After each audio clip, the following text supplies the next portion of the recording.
Good afternoon, everyone. I am Jessica Walker, the President and CEO of the Manhattan Chamber of Commerce. I want to welcome you today to a very important discussion with a very important person.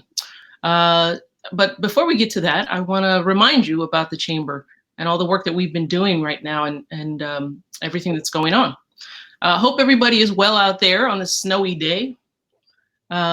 So I think everybody knows, most of you are probably members of the Chamber, of course, and we're proud to represent and support all of the businesses across the borough. The big things that we've been working on, of course, are on the economic recovery of our city right now. And the three big things that we've been focused on are, one, small business survival. I think many of you know we've been a partner in what we call the Small Business Resource Network, which is actually allowing us to send staff out into stores and shops, provide a lot of technical assistance to small businesses to really help them make it through what's happening. We've also been really focused on maintaining the city's quality of life to make sure that this continues to be the place people want to be, people and businesses want to be. And of course, the other thing that we're always focused on is maintaining a very strong business climate. So we're doing a lot of advocacy right now to make sure that the city is going to remain strong, a strong place for people to operate as well. Today, we are going to be, of course, hearing from the most powerful person in the United States Senate, who is no longer just New York's own, but belongs to the nation. So we're very excited about that. I just want to give you a heads up. If you are very interested if you have questions, please enter them in the Q&A section, the questions section, which you should see on the right-hand side of the screen. Please put them there and we will be sure to get to as many of those as we can. Before we get started, I want to acknowledge United Airlines, who has been our great partner and sponsor for this event. Monica, do you want to please say a few words? Thank you, Jessica. Good afternoon, everyone. On behalf of United Airlines, I'm delighted to join longtime partner and aviation industry supporter, the Manhattan Chamber of Commerce, in welcoming you to today's event featuring Senate Majority Leader Chuck Schumer. I want to start by acknowledging the Chamber CEO, Jessica, and team for their hard work and commitment to assisting and protecting business and industry, as we all work to navigate our way through one of the most disruptive crises in U.S. history. I also want to take a moment to thank Senate Majority Leader Chuck Schumer.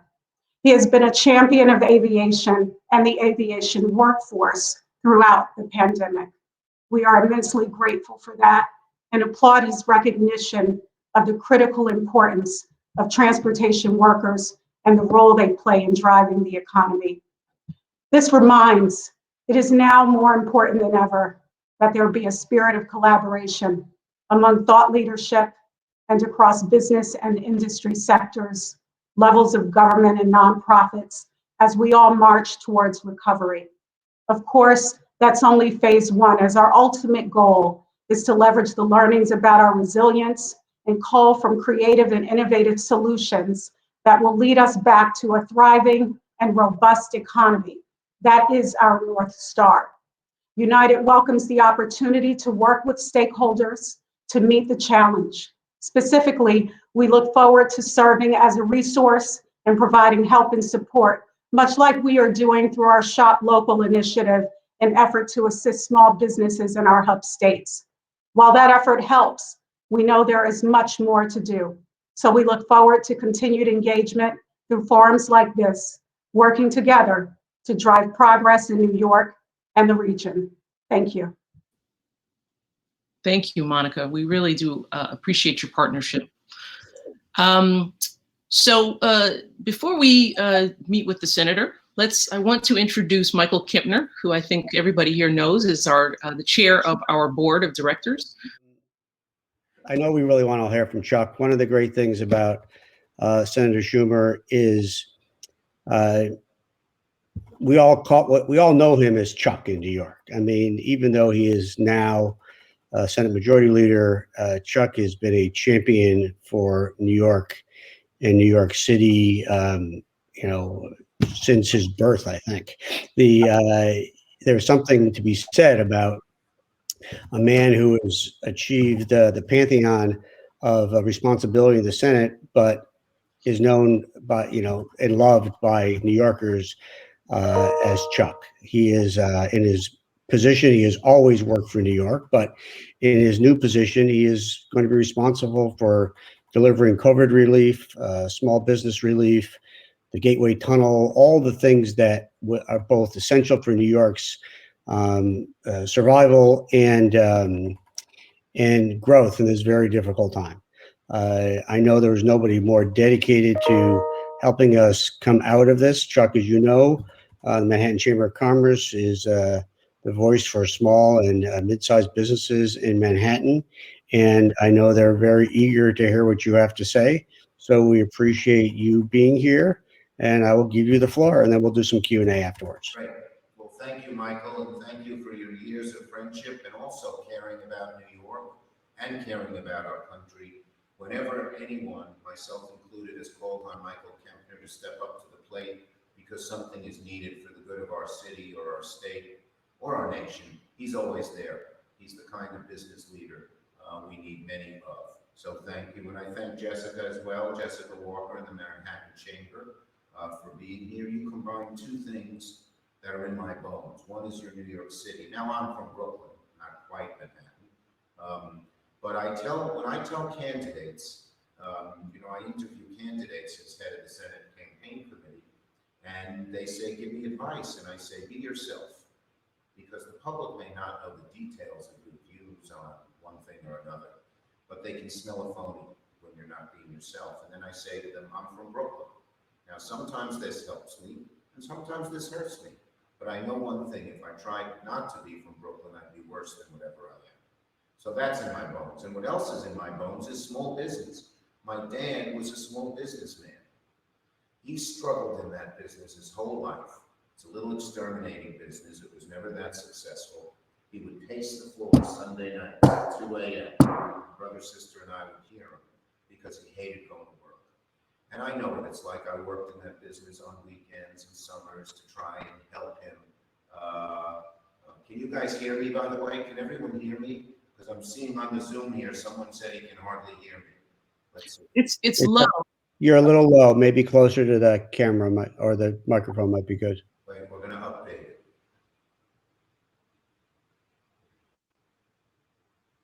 Is that better? Can you hear me? No, I think you have to come closer to the computer. Oh, I'm pretty close to it. Yeah. Can you hear me better or not? Little. Wait, let's try.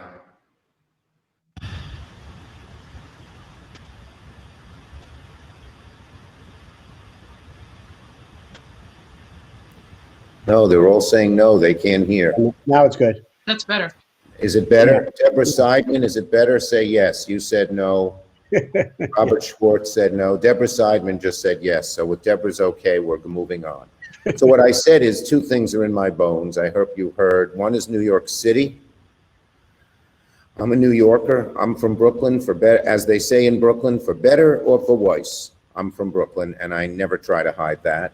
And the second thing that's in my bones is I come from a small business family. My dad was a small businessman. He had an exterminating business that was not very successful. And he used to pace the floor Sunday nights at 2 a.m. My brother, sister, and I would hear him because he hated going to work, hated going to work. And I worked in that business, sometimes weekends, sometimes summers. I'll never forget this moment. It sticks with me forever. My dad had struggled, and he had this client who was not such a small client. He owned 3 apartment buildings, and my dad had the contract to exterminate him. But he wouldn't pay his bill for 6 months. I said, Dad, cut the guy off. Well, maybe someday he'll pay. Finally, he sent me to go visit the guy who was in a different neighborhood. I get to his office. I have to sit outside and wait a half hour. Finally, he comes in, and I say, I'm from Century Exterminating. That's what it was called. I'm from Century Exterminating. You owe us 6 months, and we've done a very good job, and your building doesn't have roaches or whatever. He says, your dad's a small businessman.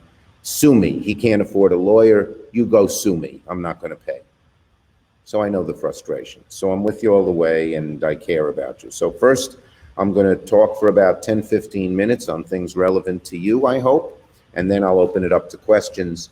I have to finish by about 2:50, if that's okay, 35 more minutes.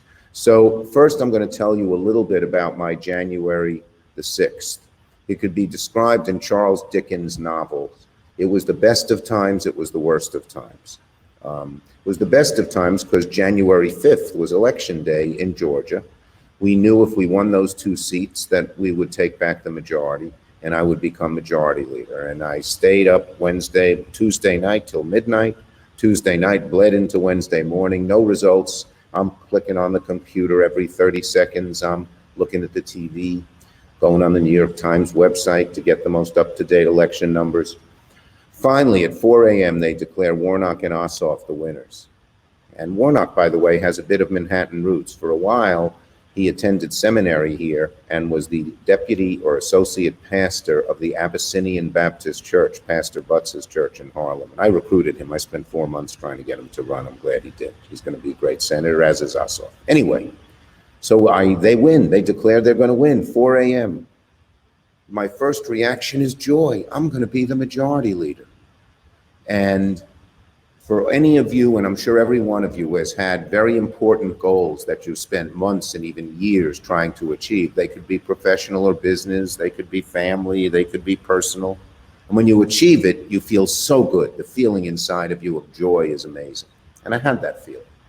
But then a few minutes later, another feeling came into me, another emotion. And it was one I would describe of awe. Not awe, you know, the way my daughters used to say, that's awesome, Dad. Those shoes are awesome. But rather in the biblical sense. When the angels saw the face of God, they trembled in awe. And I was in awe of this job because of the tremendous responsibility being placed on the shoulders of our Democratic majority at 50 and my shoulders. So much to do with the COVID problem, with the many other problems in America that are becoming more and more apparent. The fact that too many Americans no longer have the basic American optimism that things are going to always get better and we will always succeed as individuals and as a nation. So there was a heavy weight on my shoulders, and that gave me a feeling of awe for the job. So those two emotions were commingling within my veins. I went to bed at about 4:30, woke up at 7:30, got in the car, drove down to Washington. I get to the Senate floor at 1. I'm only on the Senate floor for about 45 minutes as the new putative majority leader when a police officer with a big bulletproof vest and a submachine gun strapped across his waist grabs me very firmly, not harshly, but firmly by the neck. I'll never forget that feeling, by the collar. And he says, Senator, you got to get out of here. We're in trouble.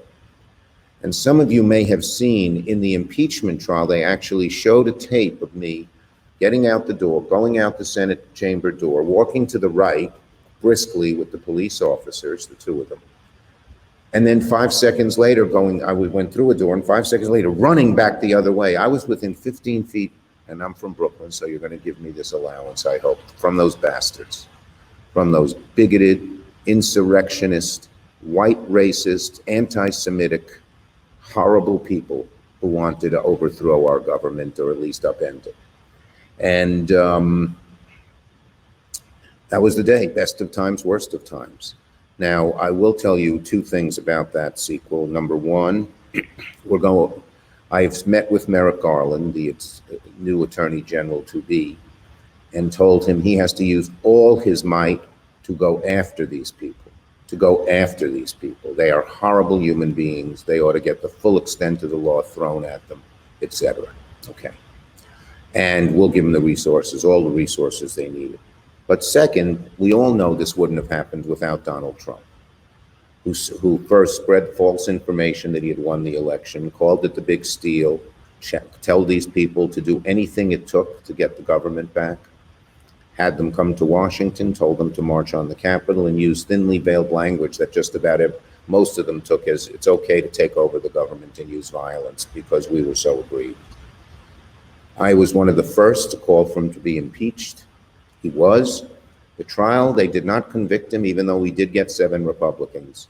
But it showed the American people exactly who he was. Dishonest, self-centered, uncaring about anyone but himself, divisive, bigoted, nasty, horrible man he was. And I think in the long run, it's going to decrease his ability to have influence. I hope so, and I believe so. Okay, so 2020. 2020 was a horrible year. Queen Elizabeth, she addresses her British subjects right before Christmas every year. And the worst year of her monarchy, the year that Prince Charles and Princess Diana were fighting, she called it Annus Horribilis, the worst horrible year. We had an Annus Horribilis. First, we had the COVID, the worst health crisis in 100 years.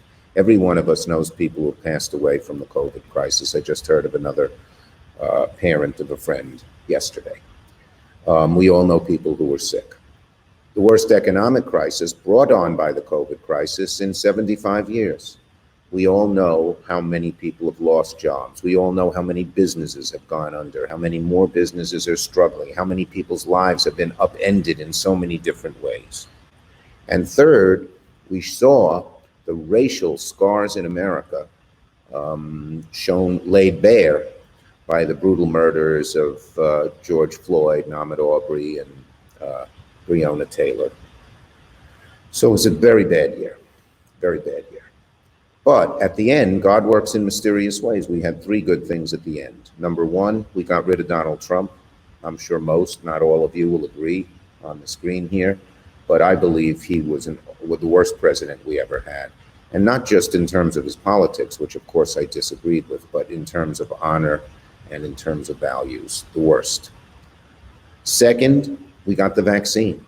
Medical science, many in New York, companies as well as hospitals and researchers did an amazing job. And it's going to be our salvation, I believe, to get us out of this COVID crisis. It's remarkably effective. In the third good thing that happened, which was the COVID bill of December and the one we're doing now, bleeding into this year, we are doing a lot with the vaccine. In the December bill, we put in money so that everybody gets it for free, no co-payments, no deductibles, nothing. The insurance company can't mess around with you. And second, in the first bill, we gave money to the states to try and distribute the vaccine. Trump did a poor job of that. But in this bill, the federal government will take it over. The federal government will set up centers around New York City, around our state, around our country, lots of them. They will provide the labor, the people to work there. They will either be FEMA workers or National Guard or 100,000 temporary healthcare workers who will be hired.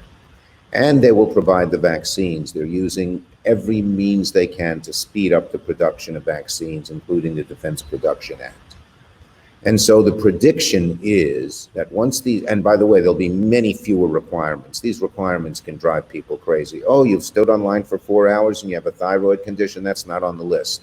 Or, oh, you're 64 and a half, no, you gotta be 65. They're gonna not do that. So it'll be quicker, easier, and many more vaccines available. And people believe that we will achieve that herd immunity. Some people say September, some people say July. I'm hoping it might even be earlier than that. And once that happens, we will come back to life. And so will New York, and I'll get to that in a minute. So the vaccines were one second good thing that happened. And the third was the COVID relief bills, the one we passed and the one we're trying to pass right now. I'm in Washington working on it as we speak. These bills, the first one, the second one, and now the third one, first, do really good for New York. As Michael said, New York's in my bones. And as minority leader and now as majority leader, I use all my clout to get that done. Over $100 billion has come into New York. I don't know what we would have done without it. And all the formulas that I was able to work on give New York the help it really needs, because we had the crisis worse than others. In the original bills and the two bills that we had, we put, for instance, very important to Manhattan, hundreds of billions of dollars to our hospitals. Our major hospitals might have gone under if we didn't get them that money. And now they are back in good shape.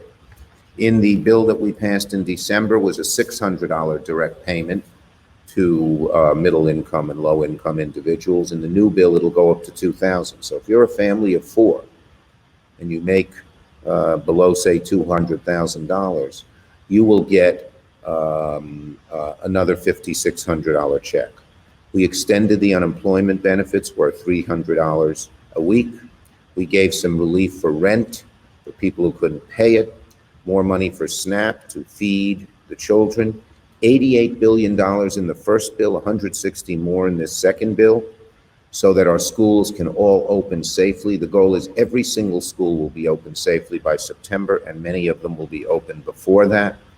We also, this is an interesting one, we removed the prohibition on Pell grants for people in prison.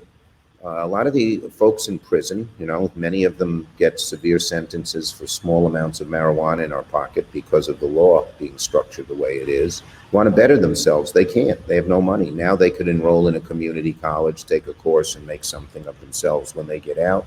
Of course, vital to Manhattan, I was able to get $8 billion, $4 billion in the first bill, $4 billion in the December bill for mass transit, so no buses and train service would be cut back, and we're looking to get another $6.5 billion in this bill that we're doing now, which the MTA, as you said, is now doesn't have to raise fares and cut back. Some of that will go to commuter railroads as well. And of course, the one that I want to dwell on because it affects you, and I worked very hard on this, $325 billion in small business and nonprofit relief. That's now, there's a second loan that is now available in the second bill that we had. So even if you got the first PPP, you can get a second. If you applied for the first PPP and didn't get it, you can apply for two. You can get double what was in the previous bill. The new bill lasts, well, I'll get to more of this now, but the new bill will last for 24 weeks, not 6 weeks. And we also put in this bill something really important to your borough, which I had to fight. I was all alone, but I won the fight. Save Our Stages, which affects arts institutions, including Broadway. I should have worn my Save Our Stages mask. It really is a real shot in the arm for New York and for Manhattan, where the arts are so important. So many of our business are available. I put in these PPP loans that they weren't going to have nonprofits get money. Now they can. And so can religious institutions, churches, synagogues, mosques. These are very important in many of our communities, and they're going broke because no one's showing up. There's no collection plate.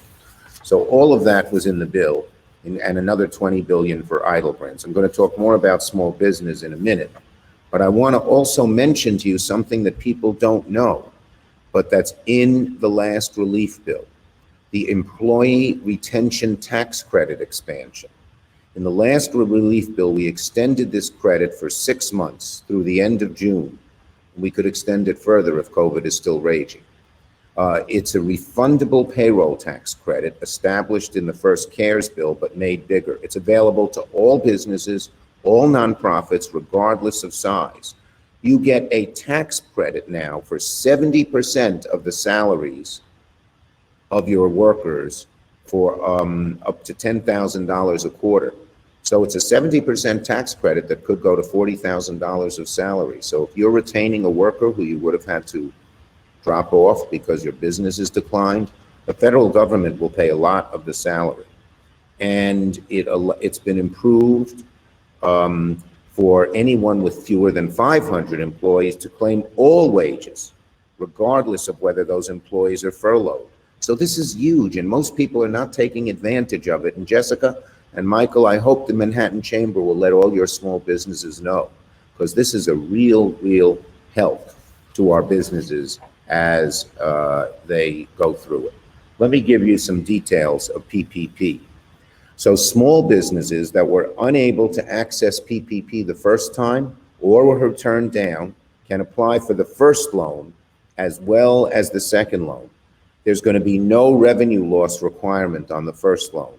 It continues to be up to 2.5 times your average monthly payroll, up to 10 million. The second one, you can get both if you didn't get the first. If you got the first, is still at 2.5 average monthly payroll, but it's capped at 2 million. As I said, it can go for 8 to 24 weeks, and it's far more flexible in what you can use it for. utilities, rent, mortgage, in addition to payroll costs. And it also includes PPE now, as well as accounting costs that deal with COVID.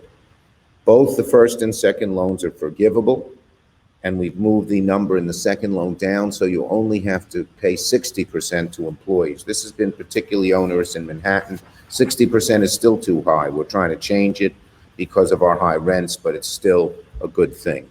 And the bill also includes a dedicated fund for very small businesses with 10 employees or fewer, and it includes a forgiveness process that is much simplified, and the requirement of deducting the idle loan, the $20,000, the $10,000 idle loan from the PPP, gone. So you get that totally separately, okay? In addition, I don't know, Jessica, if you are familiar with CDFIs and MDIs, Community Development Financial Institutions and minority. They are set up to help the very small businesses apply for these loans. Small business may not have a banker. You may have a bank, but no banker. You may not have an accountant who knows how to do this. If you simply call up one of these CDFIs or MDIs, they will help you apply for the PPP loan, okay? That's very, very important. And I'm going to get you a list of all the CDFIs and MDIs in Manhattan, and that are available in Manhattan, as well as all these criteria, Jessica. I'll send you a sheet and you can send it out to all your members. I take it we're streaming this so other people have heard about it too. And so that's very, very important. Somewhat, you can get a second idle loan in this. There's another $20 billion, and they can be used for payroll and non-payroll. They don't have to be used for any payroll. That's basically it with the small businesses. To get an idle loan, you can go directly to SBA. You don't have to go through a bank. And again, if you need help applying, call. Now, here's some other things that we're trying to get into this new bill that affects you. $350 billion for state and local aid. Many of the nonprofits here probably get money from either the city or the state, and they're saying, well, if we don't have money, you're going to really have trouble. We're trying to make both the state and city government whole. And the formula is very good for New York. New York has a deficit over the next 2 years of $15 billion, according to the governor. This bill gives them in direct aid, through direct state aid, through education, through mass transit, all of which are their expenses, about $23 billion. Similarly for the city, we more than cover their whole. So that will be a very, very good thing in this bill. We have money for rental and mortgage again. If you can't pay your rent or mortgage, that's important. And I want to say we did a couple of other things in the original Save Our Stages. I managed to push and get included all our big museums and cultural institutions. They can apply for the PPP loan, which matters a lot to them. People, I had a lot of trouble explaining it to people. Oh, these institutions, they got rich board members, et cetera. Yeah, but they didn't have the money. They're laying off people. They're a lifeblood to Manhattan, to all of our businesses and restaurants. People come to these places and then eat and spend money. So they are eligible, as well as I said, we got Broadway eligible for the Save Our Stages, which we put in, which is for all the arts institutions, our independent venues, our independent movie theaters. This is the lifeblood of New York and Manhattan, and they were all going under. They had it even worse than the restaurants because they depend on lots of people gathering together. They're the first to close, they'll be the last to open. But we got $15 billion in the first bill, another $2 billion in the second. And they're also, we've now included in PPP eligibility nonprofits like the YMCA, Habitat Humanity, and Goodwills, because they had an affiliation rule. So the YMCA has over 500 employees, but now we measure it by each YMCA, and none of them have 500 employees, and they can apply independently, which for you Catholics, we did for the Catholic Church too. It's by parish, not by the big Catholic Church. So they can get money just like the independent Baptist churches or the independent synagogues or mosques or whatever.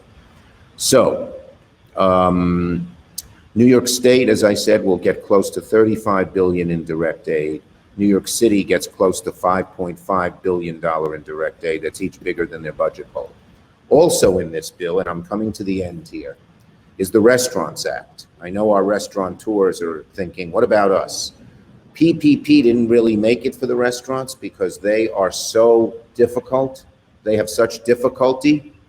Now we are past the First Amendment. I'm happy to say that I put on the floor as majority leader because I have the sole power as majority leader. That's my power.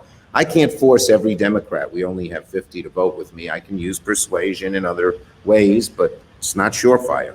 But I am in sole charge of what goes on the floor of the Senate.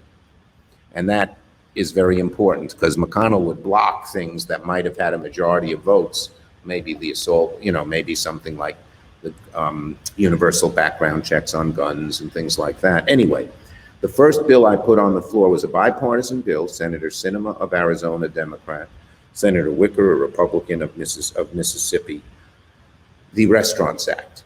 This is similar to the Save Our Stages. It's a 6-month grant. It can be spent for just about anything, and it will really help our restaurants. 54% of our restaurants say they won't survive the next 6 months without this federal relief because their rent and other expenses are so high. And I ache for these folks, like I ache for my dad. So if we pass this bill, and we hope to pass it in the next 2-3 weeks, and signed by the president, there will be money for the restaurants as well. Final thing I'd say to you before someone asked about salt. Very much want to repeal the salt cap, the salt tax. That's very high on our priority. This first bill will try to get it in, but it doesn't have any tax issues in it. But the second bill, the Build Back Better, which is Biden's second part of his program, which comes up in March and April, we're going to push very hard to repeal salt in there. It's a very high priority for me. This bill has so much money in state and local aid for New York. The next bill, the deal is to get salt done, as well as to get the Gateway Tunnel done, very important to Manhattan's economy. Final thing I'd say to you is this. I've been around. One of my jobs is to get money for New York when there are crises, to get help for New York when there are crises. I came to the Assembly in 1975, 23 years old. And there I saw leaders of Manhattan's businesses, not small business, big businesses like Lou Rudin and Bob Tisch, because New York City was going broke. Remember the headline, for those of you who remember it, Gerald Ford to New York, dropped dead. And I worked on it as an assemblyman. Then we got money after 9/11, I got George Bush to give $20 billion to New York. When the financial crisis occurred, we put a lot of things to help New York survive. And of course, after Sandy, we got $60 billion. In each crisis, I heard people write off New York. Write off New York. They said, forget it, New York will never come back. After 9/11, no one will want to live in Manhattan, we're the terrorist target. And we suffer for a little while, as we're suffering now. But in each case, Manhattan and New York come back. Why? And the reason is that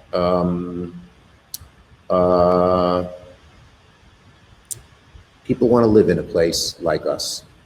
They want a place where there's dense population, where people of all different backgrounds from all around the globe, all races, religions, creeds, colors, philosophies, professions, bump into each other.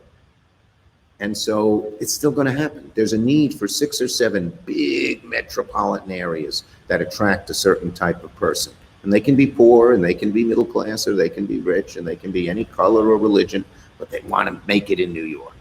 They think that's where they can make it. And so we're going to bounce back. I have complete faith, and I will be doing everything I can to make sure that happens as quickly as possible, removing as much pain as we can as quickly as possible. With that, Michael, I'm ready for questions. Well, Chuck, first off, I got to tell you that on behalf of all of us who live in New York, and frankly, on behalf of the country, we are extraordinarily grateful for the change in priorities in the Senate and what you're doing to help us in these really extraordinarily difficult times. So thank you, thank you, thank you. One quick question, then I'll turn it over. Jessica may want to, read some of the questions we have. Can you give us a sense of the timing of the new COVID bill? Yes, the new COVID bill, the House should pass it by Friday or Saturday. Then we go through this, this arcane process in the Senate called reconciliation. There's someone called the parliamentarian, and she's sort of like a judge or a referee. She's not on, I can't control her. And she goes through the bill and sees what parts are allowed and what parts are not allowed. For instance, it has to be money related. If it's not money related, you can't put it in. So I'd like to get rid of those awful laws against voting rights, S1, HR1, democracy, but that won't be allowed here. But anything that's related to money, we go through that. We'll do that next week and hope to pass the bill by the week after. The deadline, we're trying to have a deadline, or our own self-imposed deadline of March 14th, because that's the drop dead date for unemployment insurance. The unemployment insurance, if we don't extend it, and we do extend it in this bill, but if we don't extend it, 12 million Americans will be out of work and have no unemployment. Thanks. Jessica, do you want to drive the questions? Sure. Thank you so much. I think you can see in the comment section that there's just a lot of appreciation for everything that you've been doing. And we're Well, I appreciate New Yorkers. I love New Yorkers. I just do. Every little corner of New York. I ride my bicycle all around the city on Saturdays, and I stop and I look. I'm not a spandex guy. I'm not going 40 miles an hour. I ride through Central Park sometimes. The steep uphill at the northern end is a bit of a challenge. But I ride all over the city, and I love it. I just love it. That's great. So I wanted to ask about business interruption insurance. I know there was when the crisis first started, there was a lot of discussion, and it's sort of fallen off a little bit. A lot of people were hoping that there would be a lot of pressure put on the industry to maybe pay some of those policies around business interruption insurance. And like I said, it seems that the momentum has slowed on that. Yeah, it's a good idea. Now, I passed something called Terrorism TIA, Terrorism Interruption Insurance, because after 9/11, no one wanted to insure big buildings or big projects in New York because they're worried about terrorism. So we got the federal government to back it, and it took a while, but it took 2-3 years to do it. A lot of the more conservative right-wing people were against it. They said the government shouldn't back this, leave it to the private sector. So business interruption insurance is something we should do. Now, it won't work retroactively. That's the problem. But for the future, it's something we consider. It won't get in this bill because it's not, as I said, it's on reconciliation. It's just about federal, government spending. But it's something I would look at very seriously as we go on into the future. And it would probably need a federal backstop after this COVID crisis. No insurer would want to be on the hook themselves. But overall, the federal backstop, if it works, never has to be spent and gets a lot of money out in the economy because people get insured, are not worried and spend more. Absolutely.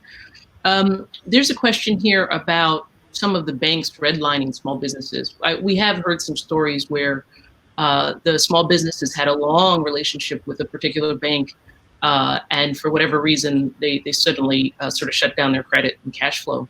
Mm-hmm. And so you brought up CDFIs. That's a possible solution, but I just wanted to see if you had any thoughts on that question. Well, CDFIs, you're exactly right. Many people don't know who they are. But we did this just because of this problem, that the banks are only paying attention to the larger employers and the larger companies. So the CDFIs, that stands for Community Development Financial Institution, their job is to take smaller businesses and help them apply to these programs. They're like a bank. We gave them capital now. They have $5 billion in capital, and and there are people there. There are phone numbers, emails. You just call and write them. They will help you get this insurance in the shorter term. Any of the programs that I've mentioned, they can help you with, including the EIDL grant, which is a free, $10,000 grant, could be up to $20,000 grant for businesses to use as they want. In the longer term, this is an issue we have to pay some attention to. It's not just businesses. A lot of people don't have banks. And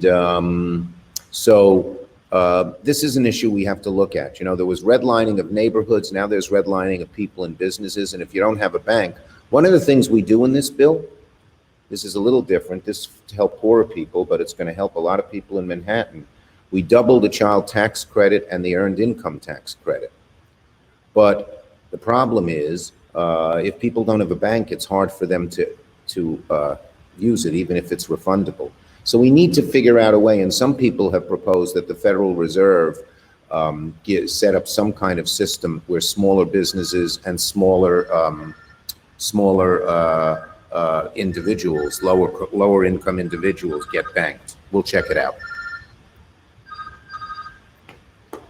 And we know you're busy, so I guess one of the last questions, what can we do to help? Obviously, the Chamber has been really trying to do a lot of advocacy and lobbying. Okay, well, let me tell you what you can do first. On a general level, look, your two senators are for this, your whole New York congressional delegation, whether it's Jerry Nadler or Adriano Espaillat or Nydia Velázquez or Carolyn Maloney, they're all behind us. But we get a lot of opposition from other states, and particularly from I don't want to be partisan, but this is the fact, Republicans in other states. So here's what you can do to help in this way. If you have friends, relatives, family in other states, get them to call their senator and tell them, we need this. America needs this. New York needs this. You need this. Business associate who wants to see you prosper, who lives in Ohio, or maybe you came from Missouri and came here, call your relatives. Get them to call their senators to pass this bill and other bills like it. And second, to help me, let the people in your business, the employees, your lists, if you have customer lists, just let them know I'm trying to help. It helps me when people know I'm helping because it builds my strength. And Chuck, one thing would be good if there are things that you're putting out from your office that would help us that you would like us to. We'll get them to you. Yeah. We do it on a regular basis. Julieta Lopez will get you all that stuff. And Julieta, can you say something? Put it out, yeah.